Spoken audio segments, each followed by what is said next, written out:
এনায়েত সাহেব মিষ্টির দোকান থেকে দুটো আফলাতুন কিনলেন। এই মিষ্টান্নটা তার কাছে অনেক প্রিয়, খুবই মজা খেতে। ওনার কাছে মনে হয় পৃথিবীর সবচাইতে মজার খাবার এটি। অনেক রকম রসগোল্লা ছিল সেই দোকানে, নানা রকম মিষ্টিও ছিল, কিন্তু এনায়েত সাহেব কিনলেন আফলাতুন তার নিজের জন্য।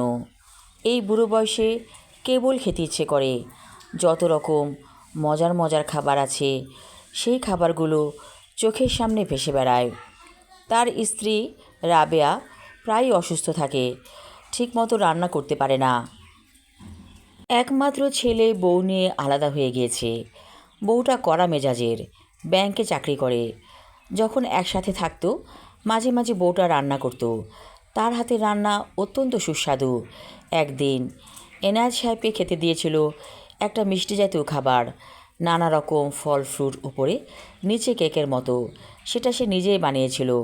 এনায়েত সাহেবের এই খাবারটা অনেক খেতে ইচ্ছে করে। অনেক খুঁজেছেন, কোথাও খুঁজে পাননি। ছেলের বউকে জিজ্ঞেস করতে হবে, আচ্ছা নীলিমা, তুমি এই খাবারটা কেমন করে শিখেছিলে? আমাকে আরেকদিন বানিয়ে খাবে। কিন্তু বলা হয় না। ছেলের বউ মাঝে মাঝে তাকে দেখতে আসে, অন্যান্য খাবার সে নিয়ে আসে, কিন্তু ওই খাবারটা আর কোনো দিন খাওয়া হলো না। জিভে এখনও পানি এসে পড়ে সেই খাবারটার কথা মনে হতে। উনি পার্কে এসে বসলেন। আফলাতুন নিয়ে বাসায় যাওয়া যাবে না। তার স্ত্রী রাবেয়ার ডায়াবেটিস। এই খাবার যদি সে খেতে দেখে তাহলে চিৎকার চেঁচামেচি করে বাড়ি মাথায় তুলবে। চুপচাপ পার্কে বসে খাওয়াই ভালো। নিরিবিলি একটা জায়গা দেখে বেঞ্চে বসে পড়লেন এনায়েত সাহেব। একটা আফলাতুন খাওয়া হয়েছে, আরেকটা কিছুক্ষণ পর খাবেন। হাতে বাক্সটা আছে। এমন সময় সেখানে একটি মেয়ে এলো। মেয়েটা এত সুন্দর দেখতে যে এনায়েত সাহেব অবাক হয়ে তাকিয়ে থাকলেন মেয়েটির দিকে। মেয়েটি বলল, আঙ্কেল, আমি কি আপনার পাশে একটু বসতে পারি? এনায়েত সাহেব অবাক হয়ে গেলেন।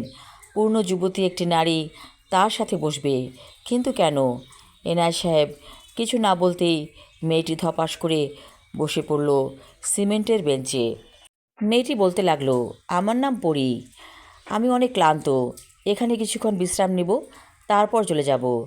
এনায়েত সাহেব বলি বলি করে বলেও ফেললেন, তোমাকে তো দেখতে পরীর মতোই লাগে। তুমি কি সত্যিকারের পরী? মেয়েটি খিলখিল করে হাসছে। তার হাসিতে যেন মুক্ত ঝরে পড়ছে। মেয়েটি ছোট একটা বাক্স বের করলো তার ব্যাগ থেকে।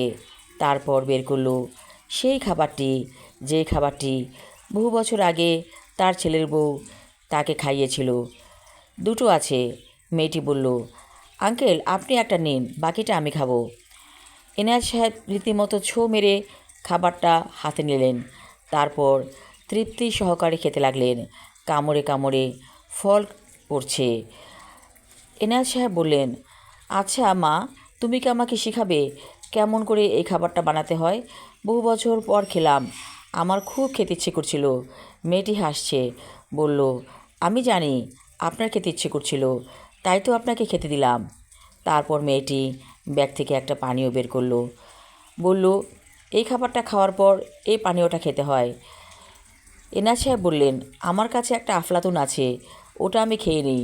মেয়েটি হেসে বলল, আচ্ছা আঙ্কেল, আমি আপনাকে খাওয়ালাম খাবার, কিন্তু আপনি তো আমাকে কোনো খাবার খেতে দিলেন না। এনায়েত সাহেব গপাস গপাস করে আফলাতুনটা খেয়ে ফেললেন। মেয়েটি সেই দৃশ্য দেখে আরও হেসে ফেলল। আচ্ছা, বুড়ো বয়সে কি মানুষ শিশু হয়ে যায়? বলে মেয়েটি। এনায়েত সাহেব বললেন, আমি ঠিকমতো খাবার খেতে পারি না। আমার স্ত্রী সাতা মাতা কচুর মাথা কি রান্না করে কিছুই খেতে পারি না, যার কারণে কিছু কিনে খাই। রিটায়ারমেন্টের যে টাকাগুলো আমার কাছে আছে সেই টাকাগুলো এই খাবারগুলোর পেছনেই অনেকটা চলে যায়। মেয়েটি বলল, ঠিক আছে, ভালো হয়েছে খেয়েছেন, নেন এই পানীয়টা খান, অনেক আরাম পাবেন।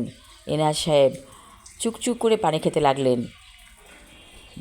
বোতলের মুখে একটা পাইপ লাগানো আছে। সেই পাইপ দিয়ে এনায়েত সাহেব খাচ্ছেন। কী খাচ্ছেন বুঝতে পারছেন না, কিন্তু মনে হচ্ছে এটা যেন অমৃত। কোনো দিন এই জীবনে এই পানীয় তিনি পান করেননি। পুরো পানি খাওয়ার পরে এনায়েত সাহেব বললেন, এটা কী দিয়ে তৈরি? মেয়েটি বলল, নানা রকম ফুলের নির্যাস। আমরা এ ধরনের খাবার খেয়ে থাকি। তোমরা কি পড়ি জাতি? বলেন এনাজ সাহেব। মেয়েটি বলল, বলেছি তো, আমার নাম পড়ি। তারপর এনাজ সাহেবের আর কিছু মনে নেই। কতক্ষণ তিনি পার্কের বেঞ্চিতে ঘুমিয়েছিলেন তিনি নিজেও জানেন না। হঠাৎ ঘুম ভেঙে তিনি দেখলেন অনেক বেলা হয়ে গিয়েছে। রাবেয়া নিশ্চয়ই তার জন্য চিন্তা করছে।